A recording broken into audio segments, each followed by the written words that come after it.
आई बहिणींनो, प्रत्येक पांढरे कपडे घालणारा माणूस संत नसतो. प्रत्येक गोड बोलणारा माणूस चांगला नसतो.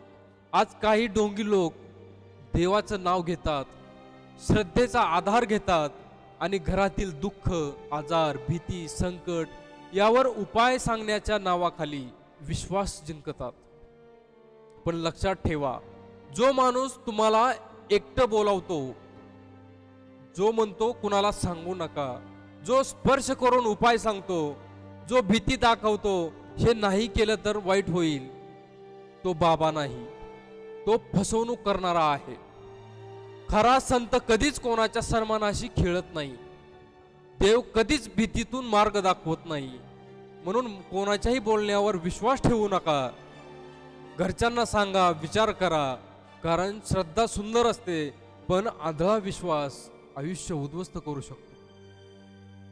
श्रद्धा देवावर ठेवा, पण स्वतःचा सन्मान कोणाच्या पायाशी ठेवू नका.